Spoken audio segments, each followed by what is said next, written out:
resolutions to the agenda. Okay, 2 agenda items.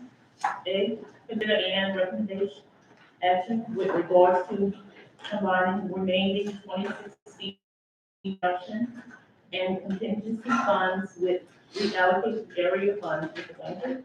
Okay, back in the fall, we reallocated interest and fee money to the different areas in the parish according to a per pupil allocation. We also, in the Cecilia and St. Martinville area, still have contingency money and construction money left in those old 2016 budgets. What I'm asking the board to do is allow Ms. Casey and I to consolidate all of those pots of money into one. Because all of our projects are complete, with the exception of Parks Middle, all of the bills have been paid. It's been 6 or 7 months, so there should be no outstanding invoices. I would like to be able to move that money into one account, combine it so that it's just easier for us to track it. When we get a purchase order, we'll be able to code it. Let's say it's a project in St. Martinville, I can code it to St. Martinville's account number. In this case, it can encumber the funds, and then I can provide you with an updated budget. That money places, so 3 different account numbers, 3 different accounts to track. I'm just asking them to put them all together in one so that we can provide updates in a more efficient manner and keep track of it in a more efficient. Any questions? I have a question. Mr. Boosie? Just to clarify, it's just going into one account. Right, The schools keep the same amount of money. yeah. And it's just in all in one account. Right. Well, okay. I'm good. Anyone else? Second. Okay, I have a motion. A second by Ms. Edna. Let's vote. All in favor, say aye. Aye. Okay, moving on to 2. B, consider and recommendation action with regards to accept the lowest quote for the tree trimming and tree removal. Mr. Blanchard? Okay, the area board members, we got approval to go out and get some proposals on tree removal and tree trimming around the parish. Mr. Pete got some quotes, you see them here, they're attached in your packet, and we've got an additional quote that came in for some work at Parks Primary School, if I'm not mistaken, Parks Primary. So we're asking permission to get these quotes approved so we can move forward with it. Mr. Pete's here, he's the one that got the bids. If you have any questions about a particular bid. Any questions? Got a motion, second? Motion. Motion by Mr. Boosie, second by Steve. All in favor, say aye. Aye. Okay, C, consider and/or recommend action with regards to employee supplements. Mr. Blanchard? Okay, we, like most districts around the state, around the nation, we've been awarded some money through ESSER, through the American Recovery Act, and other different bills that have been passed since the fall. Through the guidance that we've received, we are allowed to provide a payment stipend to employees if they did additional work for in-person instruction, additional sanitizing, additional duties required so students can social distance, additional planning duties. Many of our teachers have to teach virtual kids and in-person kids. So the federal government is allowing us to issue a stipend if those things took place. I've checked around with other districts. Last week, Iberia Parish recommended what I'm recommending, which is a $2,000 one-time supplement to professionals and $1,000 to paraprofessionals or support personnel, how we want to state it. And that is our recommendation. It'd be a one-time supplement. We are scheduled to give a $1,000 supplement to professionals and a $750 supplement to professionals in May. I would like to keep that in May. They'll get that May 14th, I believe, is the Friday. They can get it at mid-month. They'll get their regular paycheck at the end of May, and then on the last day of school, June 11th, employees would get an additional supplemental check paid through ESSER funds for these extra duties that they stepped up and did so we could. I'd like to make a recommendation. I'd like to make a motion that we give out the ESSER funds to paraprofessionals and professionals in equal amounts. I'll second that.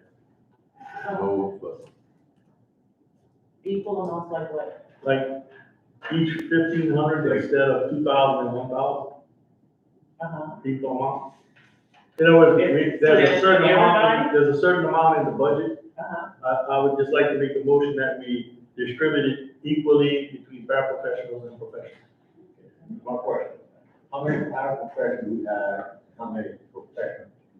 We have about 450 paraprofessionals and about 600 professionals. So I don't understand what it is saying, that we take it 4 tenths, divided by professional, paraprofessional, or an equal amount for everybody. Equal amount for everybody. Yeah, it will probably be approximately about $1,675. No, so is that including the tubers too? No, when we give supplements, not in for. So this is just for the ESSER funds that get given to us by the. Right. I have had a question, it's the same question that Ms. Wanda just asked me. And I got a call from an employee that's on a timesheet, that's like a part-time tutor. They're not even part-time, they're a tutor, 20 hours a week, 10 hours a week. Traditionally, we have not given supplements to those people. We give it to our full-time professionals and paraprofessionals, and those that are labeled part-time, like a part-time cafeteria worker, they've always been included, but their amount was prorated. Long-term subs that might work for half a year get it. But a person on a timesheet traditionally has not gotten it, okay? And what I'm recommending to the board is that we follow the pattern we've always used. I checked with Iberia and some of the other surrounding districts, and that's what they do also. Can I ask Mr. Bolte, Okay, what's the reasoning, is there any, or you just want to just? No, I just want it to be, because it's not the sales tax supplement, Right, it's from the COVID. right. And I think everybody worked equal amounts through COVID, everybody put out the efforts. I mean, teachers put out more, but. Yeah, I was gonna say you were an educator. The paraprofessionals did a lot of extra work also, cleaning up after every time people were going places and stuff like that. So I think being this money was given because of that, I think everybody should just get an equal amount as a supplement. That's my opinion. Okay, Ms. Anthony? Yes, excuse me. Also, the support personnel. We have some people that tutors from when the school starts until the end of the day. I think they should get $1,000, just like everybody, because it's the corona, and they're giving each parish a certain amount of money to pay for all the employees.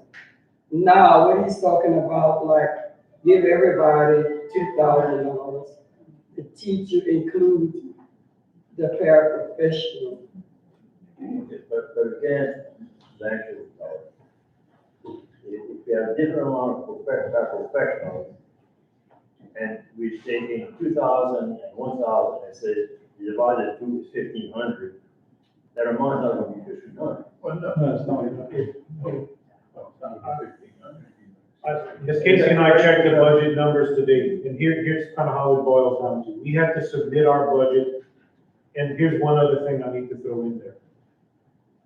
I'm asking the board to approve it, contingent upon the Department of Education accepting our budget and approving the expenditure. We can't spend anything until they approve it. Okay, so that's the one thing. The second thing is, I had to submit the budget on Monday. It was due in by May 3rd, Monday, May 3rd. So I had to get it in, so we put some numbers together. The budget we submitted includes summer learning, summer remediation, the cost for that, the cost for a new K-2 curriculum, some other ancillary costs, and then this supplement. We had $8 million. This supplement's taking up about a quarter of that amount. Now, the government's giving this money out in increments. We submitted a budget for 50% of ESSER 2 and 20% of ESSER 3. In January, we have to submit another budget for the next batch of money. So we've submitted an amount that's around 2.2 or $2.3 million, I think, for this supplement. So if you go from giving 2,000 and 1,000 to giving everybody 1,500, that does not change my total budget amount by very much. So you can play with the numbers that way. But what you can't do is go to 3,000 and 2,000. You can't, because then you're gonna be outside of my 2.3 that I've submitted in the budget. So the board has the option of doing these things. To Ms. Edna's point, I did a little bit of research also on that, and the board has never given supplements to people on timesheets. And I think that's what you're talking about. Because sometimes we refer to paraprofessionals as support personnel, but they're full-time employees, they're included in the supplements. What we've never included is people on timesheets. And some of them don't work every week. It gets complicated to determine who gets what. Are you gonna give everybody the same amount? Or are you gonna prorate it some kind of way? If somebody works 10 weeks out of the year instead of 36, it gets very, very complicated in how to do that.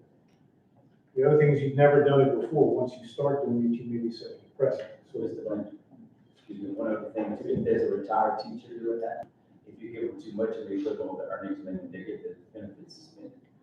Yeah, that's another thing. If the tutor's a retired person, they kick them over the level and force them to pay money back. So yes. Mr. Blanch, you said you had to turn in a request on Monday. Did you have to give the exact dollar amounts, or? Because if you did, then. I had to it give would change it, you know? you can do budget amendments. Okay, that's. Okay, and here's the thing. If you increase the amount and go over the 2.3 or whatever it is we've allocated, because it's like 1.6, 1.7 in pure salary, and then you have your benefits that you have 30% that you have to add back in for benefits. So it bumps it up to, like I said, about 2.2 or 2.3. For me to increase that 2.3 to something else, I gotta cut it out of curriculum, or I gotta cut it out of summer learning. And we need a K-2 curriculum. We're using something that's 15 years old and was pieced together.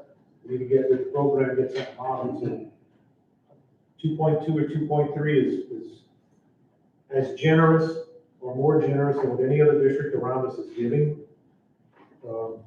And I feel if we give too much, we may attract attention from the LDOE or the federal government. Why are we giving so much money? So what I'm proposing, the amount I'm proposing, I think is a reasonable amount. It's, in comparison to other districts, we're in the ballpark with them. We're not standing out in any way that's going to draw any unnecessary attention. Yeah, I got a motion on the floor. Oh, wait, Gordon wants But to say no, something. the point is, we have a motion. Okay, wait, hold up, Ms. Edna wants to add Saying something. everyone, no certain people for that. Well, but hold up, Ms. Edna wants to add something to, for part-time. To, 500? 500, Okay, to the substitute motion. yeah, 500. Okay. But hold on, that'll kick it over Go the ahead. amount. That'll put it over the amount that you talked about. Yes. Probably not. Okay. Okay, Mr. Clay? If it is, it'll be very close. Yes, I spoke to Mr. Blanchard about this also, and he was telling the paraprofessionals, if they went in, they work, they already collected their salary. If they went in to do work, at any time, they were compensated, I'm not sure what a dollar amount was. Okay. Yeah, in last spring, when schools were shut down, some people, like, I approved for 1 or 2 custodians at each school to go mow grass and check the facility. Secretaries still have to check the mail and pay bills. The maintenance crew, Mr. Pete had come up with a schedule where they were checking, sewer treatment plants and air conditioners and all those kind of things. Any of those people that came in, they collected their regular salary, and if you remember correctly, the board approved me to pay them on a timesheet because they were doing more than everybody else. So in March, April, and May of last year, people were compensated if they did more than everybody else. So substitute motion would be $1,500 for everybody and $500 for part-time. You need to watch how you word that. But nobody made a motion. Yeah, you, Mr. Fulton, and you second. Right. I second. No, you second my motion. Oh, okay. Yeah, Mr. Posey's motion is to divide it up equally. I don't think you said a dollar amount, is that correct? $1,500. I didn't say 15, I said equal. Equal Equal amount. I would ask that we set an amount. Okay, 15. Okay. 1,500 and then 500 for the. Everybody get the same amount, 1,500 or 2,000. All employees. Yeah, all the employees, Right. that's what I'm looking at, Uh-huh. because, you know, I check with others, they say $2,000 for teachers. Right. And paraprofessional, 1,000. So, No, shoot. I want that to just Add it to it. Oh, somebody needs to second Ms. Edna. I see. No, you motion. I need a second from Ms. Edna for the $500 for the part-time. Okay, Ms. Bales? So we're going back to the first substitute motion for $1,500 for everybody. Everybody in favor? It passes. Okay. On to D, consider and/or recommend actions with regards to increase the hourly wages for after-school tutoring and summer learning programs funded by the ESSA 1, 2, and 3. Mr. Blanchard? At the last board meeting, I came to the board and requested that we up the hourly wage for our teachers to $30 an hour for summer remediation. Since that time, I did a study of local parishes, and I'm requesting that the board approve several things. One of them is that for summer learning, any of our summer programs that we're doing, we pay our teachers $35 an hour. And if they work the whole program and don't miss more than one day, we give them a bonus at the end equivalent to 10 hours, which would be $350. For a teacher working the summer program, that's $3,710. Okay. Right at double what they would used to make for the summer program. For paraprofessionals, teacher aides, and so on that are working, the program runs for 5 hours, they'd be paid for 6 with before and after duty and stuff. Paraprofessionals would make $25 an hour. And if they work the whole program and don't miss more than one day, they get 10 hours, an extra, that'd be a bonus, an additional $250. And for bus drivers, we pay them $25 an hour, 4 hours per day. And I don't have that committed to memory. It's like $1,600, it'd be $1,760 total for a bus driver, all paid through ESSER funds. That is about the average of what the other districts are paying. Most districts are paying between 30 and 35. We do have one district in the area that's paying 40. I'm recommending 35 with a little supplement for people that don't miss one. Motion. I have a motion and a second. Motion by Mr. Fulton, second by Richard. All vote. Okay, it passes. Consider and/or recommend actions with regards to purchasing 2 IT vans of vehicles. Ms. Foster? Yes, we have one van that, is very high mileage, plus it needs some major work that has, to be done on it. So we would like to, replace that one, and you guys just added another tech who has no van. So we would, well, it's a vehicle actually. And so we would like to purchase a vehicle for that person. And so it would be a total of $45,644, and it's in the budget.